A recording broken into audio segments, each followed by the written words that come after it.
কবরে দেখাইব নূরের নবী, নূরের নবী না মাইন্না কবরে গেছ, মাটির নবী কইয়া কবরে গেছ। মাটির নবীরে চিনছো দুনিয়ায়, নূরের নবীরে চিনবা কেমনে? তখন কইবা চিনি না, আমার নবী কইব তরেও আমি চিনি না। পারলাম না। তার মানে বোঝা যায় মৌলবী পাক্কা সিটার, উপর দিয়া মদের বোতলের উপর দুধের লেবেল লাগাইয়া মদ বিক্রি করে। মৌলবী মানুষকে ইমানদারে চুরি করে ধোকা দিতে চায়। আমরা ধোকাবাজদের অন্তর্ভুক্ত হব না। পীর মাশায়েখরা, আউলিয়া কেরামরা আমাদেরকে যেই পথের ইসলাম শিক্ষা দিয়ে গেছে, আমরা সেই পথের ইসলাম গ্রহণ করে কবর পর্যন্ত যাইলে রহমতের নবী আমাদেরকে নবীর কুল মুবারকি নিবে। এই বিশ্বাস কার কার আছে? ডান হাত তুলে দেখে দেন আল্লাহকে।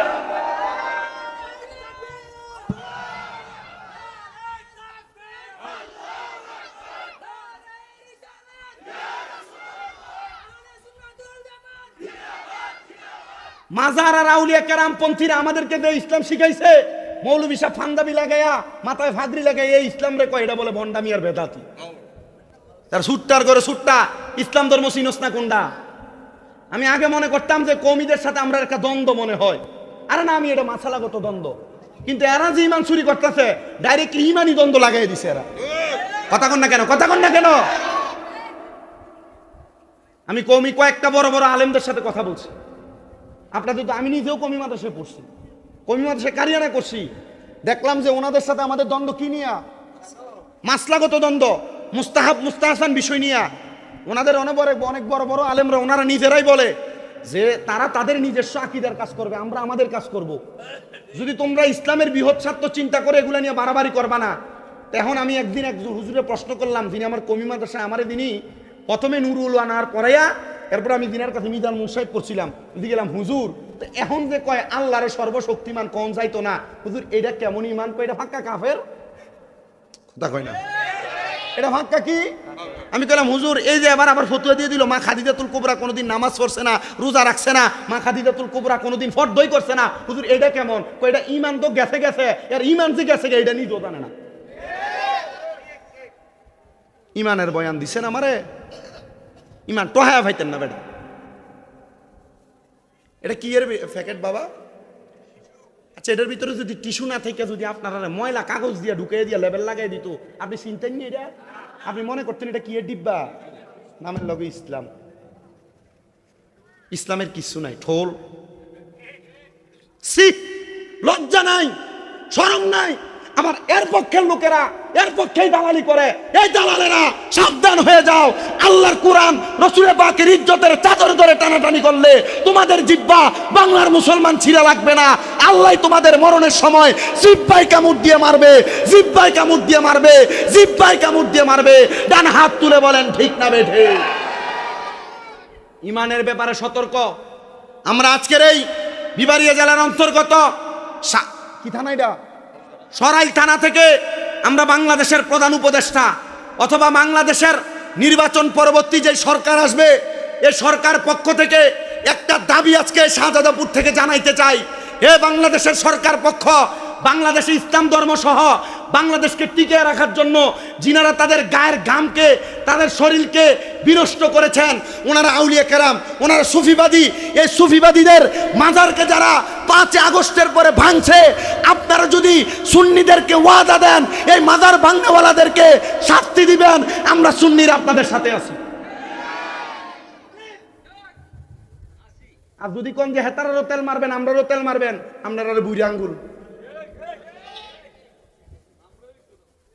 কথা কন না কে রয়ে কষ্ট হইতেছে আপনারা? বিষয় না ঈমান, ঈমানের বিষয়ে কথা বললে কত মানুষের নাম ধরে কথা কোয়া লাগবে। যতটুক হয়েছে আলহামদুলিল্লাহ থাহেন। আপনারা বুঝছেন না কিতা কইছি? আমি জানি আপনারা বুঝছেন, বুঝার মানুষে, কারণ প্রত্যেক দিনও তো শোনেন। কয়েকটা মাহফিল হয়েছে না এলাকাতে এই 1.5-2 মাসে, অনেকটা হয়ে গেছে।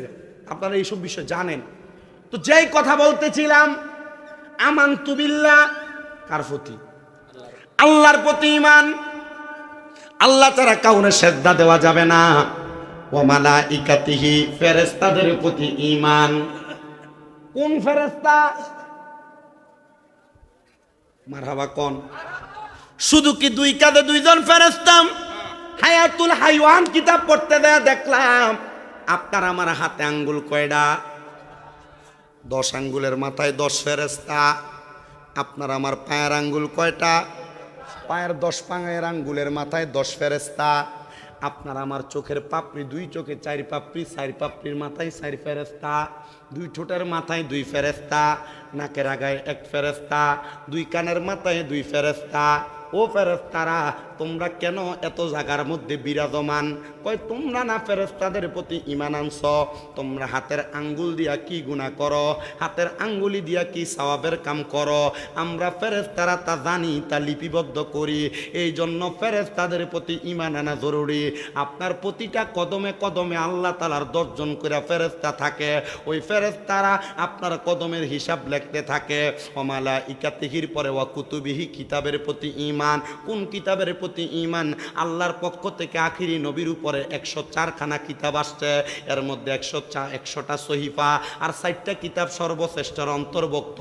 আর 60টা কিতাবের মধ্যে একটা কিতাব হলো যালিকাল কিতাব লা রাইবা ফিহি, যেটার মধ্যে কোনো সন্দেহ নাই। ওই কিতাব আর অন্য কোনো কিতাব না। ওই কিতাবের নাম হলো আর রহমান আল্লামাল কোরআন। সুবহানাল্লাহ, জোরে কোন। আল্লাহর ওয়াস্তে আমার কইও না, সাপ দিয়ে বইতে কইতাম, কারণ আমি কারে কোন জায়গায় এসে বসতে করতাম। এরা তো বইয়া লাইছে, আর জায়গা পাইতেছে না এরা। গত বছরে তো অবস্থাটা এইটা হয়েছে, তোমরা জানছো অবস্থা যেমন এমন হয়েছে। আপনারা মাহফিল করে যাওয়ানোর পরে তার 2-3 জায়গায় মাহফিলের কথা কইছে, রাখতামও পারছি না। শাহজাদাপুরে হুজুর আমি পারি নাই, তো আপনি একটু জায়গাটা একটু বড় কইরা করতেন, যেহেতু হয় নাই যেমনে আছে এমনি বালা। আপনি একটু কষ্ট করে যদি এখানে দাঁড়ায় থাকেন, আমরা যদি জান্নাতে যাই আল্লাহর কাছে কম, আল্লাহ তারও আমরা লোকে বাইরে দাঁড়ায় দাঁড়ায় আছি। কইতেন না আপনারা? আল্লাহ কবুল করো, কোন আমিন। তাহলে কিতাবের প্রতি ঈমান, এই কিতাবের প্রতি ঈমানটাই আমরা ধরে খাওয়াইবো। বলে হুজুর রসুলের প্রতি ঈমান না ধরে খাওয়াইবো? আরে বেটা, রসুল কইতে শাফাআতি লি আহলিল কাবাইরি মিন উম্মতি। নবীর উম্মতের ভিতরে কোন উম্মত যদি কবিরা গুনাহ করে, নবী তার সুপারিশ করে জান্নাতে নিব। কিন্তু কিতাবের প্রতি ঈমানটা এমন কঠিন বিষয়, এই কিতাবের ভিতরে হালালের কথা আছে না নাই? হারামের কথা আছে না নাই? সুদের কথা আছে না নাই? ঘোষের কথা আছে না নাই? ফরের হক মেরে খাওয়ার কথা আছে না নাই? হারাম পরকিয়া বেডি বাইদের কথা আছে না নাই? সব কিছুর কথা আছে, কিন্তু আমরা মানি না। কয় যারা মানে তারা ইমানদার, যারা মানে না তারা বেঈমান। বলে হুজুর মুখে মানি, অন্তরেও মানি, কিন্তু কাজে পরিবর্তন নাই। আল্লাহর নবী কয় তাদের ঈমান নাই। বলে কেন? কেন? মুখে স্বীকার কইরা অন্তরে বিশ্বাস কইরা কাজে রূপান্তর করার নাম হলো ঈমান। কিন্তু মুখে মানেন, অন্তরে বিশ্বাস করেন, কাজে প্রকাশ করেন না। আল্লাহর নবী কয় তার ঈমান নাই। এবার আসেন ওয়া রাসূলিহি, রাসূলের প্রতি ঈমান। ও বাবা, ঈমানের রাসূলের প্রতি কোন বিষয়? আপনার কাছে এই কথাটা বলতে গেলে বহু মৌলবী সাহেব ধরা। বলে হুজুর কোন মৌলবী সাহেব ধরা? আপনারা দেখবেন কথায় কথায় বলে দেয়, কবরে প্রশ্ন হবে 3টা, মান রব্বুকা ওয়া মান দীনুকা ওয়া মান নাবিয়ুকা। এই 3 প্রশ্ন কবরে। কি প্রশ্ন হইব নি? নবী নুন না মানি, তুই নুন লইয়া মারামারি করস কি লাগা? কথা তো সত্য। কবরে প্রশ্ন কয়টা? আপনার মনে কষ্ট দিতেছে? আমি ওয়াজ করলে আপনার বেদর হইবে? হুজুর গত বছর হুজুরা দাওয়াত আসিল, আইসে না। এবছর অসুস্থ গেছিল না, মনে আছে আমার। এবছর আইসে হিসাবে বয়া বয়া কেউ আদা করে দামুগা ধরা খাইবা কনে হিসাবে সাক্ষী দিব তোমার বিরুদ্ধে। হ্যাঁ, আর যদি কাম করে লাও তাহলে এই কামের পক্ষে কথা কইব কে? হিসাবে আমি বেঁচে যাবো। আমি কই না বেটা, এর লাগে তো মুড়ি দাও। মুড়ি দাও কে লেগা? নিজের কিছু ভুল ত্রুটি থাকলে এটা তখন হিসাবে কোনো রকম বাঁচাইয়া দেয়। এটা লেগে না কথা মাতে না বেটাই, মুড়ি তো এটা লেগেও। কিন্তু ভুল যদি তুমি বেশি করে লাও, হিসাবে তোমার নিষেধ করছে এইটা, তুমি যদি করো সেইটা, এরপর হিসাবে তুই কোন মুড়ি যা, তোরে চিনি না আমি। কথা কই না খেলে হিসাবের আদেশ মানো না, এটা কি তুমি আর ঠিক থাকবা? কথা কয় না খেলে ফিরে তোমারে কয় সিগারেট খাইস না, তুই খাস। ফিরে তোরে কয় যে মিথ্যা কথা কইস না, তুই কস। ফিরে তোরে কয় হারাম খাইস না, তুই খাস। ফিরে কয় নামাজ পড়, তুই ফরস না। তো ফিরে তোরে চিনবো বেটা? যদি ফিরের আদেশই মানুষ না, মানার নাম না ইমান। মার হাবা কয় না বেটা? আর জোরে কন না মার হাবা। এবার আসেন বাবা, আপনারা প্রশ্ন করে আপনারা কত সুন্দর গুজামিল দেয়, বলে কবরে প্রশ্ন করব তিনটা, মান রাব্বুকা ও মান দিনুকা ও মান নাবিউকা। এ মুসলমান, তাহলে নবী নূর নিয়ে কেন পিডাপিডি করো, মারামারি করো? নবী নূরের প্রশ্ন তো কবরে করবে না। আপনারা বলেন মান রাব্বুকা, তোমার রবকে, আপনারা কোন রবের নাম? ও মান দিনুকা, তোমার দিনকে, আপনি কোন দিনের নাম? কিন্তু কবরে 3 নম্বর প্রশ্ন, ওমান হাদার রাজুল, এই ব্যক্তিরে চিনুনি? তুমি আজীবন কইলা নবী মাটির তৈরি, কবরে দেখাইব নূরের নবী। নূরের নবী না মাইন্না কবরে গেছো, মাটির নবী কইয়া কবরে গেছো। মাটির নবীরে চিনছো দুনিয়ায়, নূরের নবীরে চিনবা কেমনে? তখন কইবা চিনি না। আমার নবী কইব তরেও আমি চিনি না। তাহলে নূরের নবী মানার দরকার, জোরে কও না, আছে না নাই? এ বাবা, বেশি উপরের কোন দলিলের দরকার নাই। বলে কদ জাআকুম মিনাল্লাহি নূরুন ওয়া কিতাবুম মুবিন, এই মাত্র আমি আল্লাহর পক্ষ থেকে তোমাদের কাছে আসিয়াছে একটা নূর এবং দলিল, একটা কিতাব। আর এই নূর বমানা অন্য কোন কিতাব লাগবে না।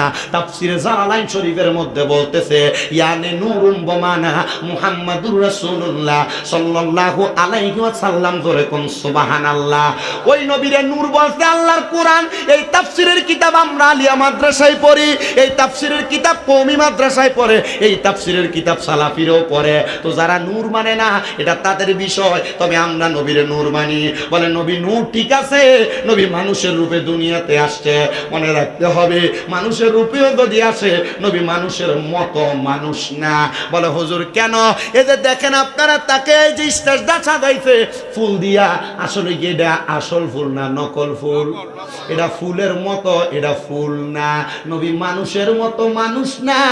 আল্লাহ তাআলা আমার নবীরে, নুরানি নবীরে দুনিয়াতে মানবীয় কাবার পরে পাঠাইছে। জন্য আসে কয়, ওরে নূর নবীজির 3টি সূরত শোনো হে নবীজির উম্মত, প্রমাণ করে হাদিস আর কোরআন। ওরে এক যে শুরুতে হাকিকি, 2 নম্বরে মালাইকি, 3 নম্বরে মানবের উদ্ধারণ। নবীর আসে গহনে গাইব আমরা, কামলিওয়ালার শান বলেন গাইব আমরা। শান নবীর আসে কানে গাইব আমরা, মদিনাওয়ালার শান বলেন গাইব আমরা। কামলিওয়ালার শান সুন্নি মুসলমান গাইব আমরা, নূর নবীজির শান। ওরে 12 রবিউল আওয়ালে আরে আশকে দলে দলে গাইব আমরা, কামলিওয়ালার শান। হায়রে গাইব আমরা কামলিওয়ালার শান, সুন্নি মুসলমান গাইব আমরা। কামলিওয়ালার শান বলেন গাইব আমরা, নবীর আসে কানে গাইব আমরা, নূর নবীজির শান। ওরে 570 খ্রিস্টাব্দে আমার দয়াল নবী সর আরে আসিলেন ধরার বুকে। নবীর আসে কানে গাইব আমরা, কামলিওয়ালার শান বলেন গাইব আমরা। নবীর আসে কানে গাইব আমরা। বাজানো এই জন্য রসুলকে নূর মাইনা আমরা সুন্নিরা কবরের 3টা প্রশ্নের জবাব সহজ করে নিলাম। এবার মানলাম রসুলের প্রতি ঈমান। এবার কয় ওয়া রাসূলিহি ওয়াল ইয়াউমিল আখিরি, আখিরাতের প্রতি বিশ্বাস করা লাগবে। এ মুসলমান, এই জায়গায় আইসা বড় ধরা খেয়া যাইবা। আখিরাতের প্রতি ঈমান কোনটা? আপনি মারা যাবেন, আমি মারা যাব, পীর সাহেব হুজুর মারা যাবে, আলেম সাহেব মারা যাবে, আপনার এলাকার হাদি সাহেব মারা যাবে। কিন্তু মারা যাওয়ার পর কবরের মধ্যে যখন যাবেন, ওই কবরের মধ্যে আপনারে উত্তোলন করা হবে। ওয়ামিনহা নুখরিজুকুম তারাতান উখরা, আপনারে কবরে উঠাইয়া ওই কবরে কি করব আপনার মনে কি এখনো প্রশ্ন জাগে না?